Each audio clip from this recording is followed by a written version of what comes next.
Saudara, hari ini Senin 27 Februari 2023 adalah hari ke-6 masa Prapaskah. Dalam Yunus 3 ayat 10 sampai dengan 4 ayat 4 kita membaca, ketika Allah melihat perbuatan mereka itu, yakni bagaimana mereka berbalik dari tingkah lakunya yang jahat, maka menyesallah Allah karena malapetaka yang telah dirancangkannya terhadap mereka, dan ia pun tidak jadi melakukannya. Tetapi hal itu sangat mengesalkan hati Yunus, selalu marahlah ia.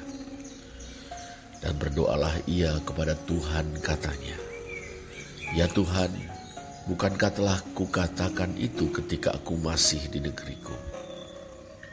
Itulah sebabnya maka aku dahulu melarikan diri ke Tarsis. Sebab aku tahu bahwa Engkaulah Allah yang pengasih dan penyayang, yang panjang sabar dan berlimpah kasih setia, serta yang menyesal karena malapetaka yang hendak didatangkannya. Jadi sekarang ya Tuhan, cabutlah kiranya nyawaku, karena lebih baik aku mati daripada hidup." Tetapi firman Tuhan, layakkah engkau marah? Saudara, orang Niniwe bertobat dari tingkah lakunya yang jahat dan dari kekerasan yang dilakukannya.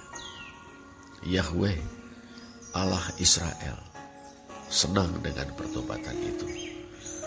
Sebab karena pertobatan itu, ia tidak jadi menunggang balikkan Niniwe, kota besar yang berpenduduk lebih dari 120.000 orang, yang semuanya tak tahu membedakan tangan kanan dari tangan kiri, dengan ternaknya yang banyak.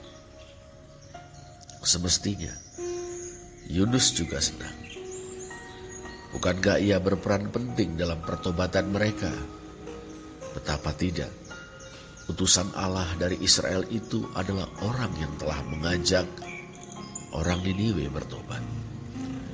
Tetapi Yunus justru tidak senang dengan pertobatan orang Niniwe. Ia sangat kesal karena Allah mengampuni mereka. Ia marah. Yunus tahu, saudara, bahwa Yahweh adalah Allah yang pengasih dan penyayang, yang panjang sabar dan berlimpah kasih setia, serta yang menyesal karena malapetaka yang hendak didatangkannya. Yunus tahu bahwa Yahweh mengasihi umatnya, orang Israel, bangsa sendiri. Ia sangat mensyukurinya. Ia pun sangat mengasihi orang Israel. Yunus juga tahu Yahweh juga mengasihi orang Niniwe, bahkan bangsa-bangsa lain. Yunus sangat tidak senang. Ia membenci mereka. Yunus menghendaki, saudara, agar Yahweh hanya mengasihi Israel umatnya dan memperlakukan bangsa-bangsa lain termasuk orang Niniwe sebagai sasaran murka dan hukumannya semata. Yunus ingin memonopoli kasih Allah. Saudara, Yunus belum berhasil menyesuaikan hati dengan pikirannya. Secara nalar, ia sudah mengetahui kebenaran tentang Allah dan kasih-Nya. Tetapi hatinya belum dapat menerima pengetahuan itu. Hati Yunus belum sejalan dengan hati Allah. Saudara, kita telah mengalami kasih Allah, yakni anugerah keselamatan dalam Kristus. Bahkan kasih Allah terus-menerus dicurahkan oleh Roh Kudus di dalam hati kita. Roma 5 ayat 4. Kita dipanggil untuk memiliki hati seperti hati Allah. Kita perlu belajar untuk mengasihi bukan hanya golongan kita atau kalangan kita sendiri, tetapi mengasihi semua orang tanpa ganjalan perbedaan agama, ras, bangsa, suku bangsa, budaya, dan status sosial.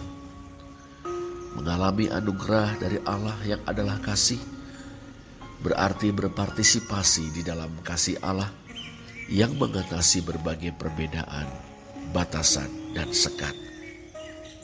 Mari kita berdoa. Bapa Surgawi, ajar kami untuk mengasihi seperti Engkau mengasihi.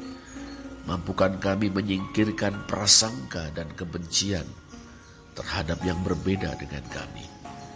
Jadikanlah kami rekan-rekan kerja-Mu dalam menyatakan kasih-Mu yang tak bersekat itu. Dalam nama Tuhan Yesus Kristus. Amin.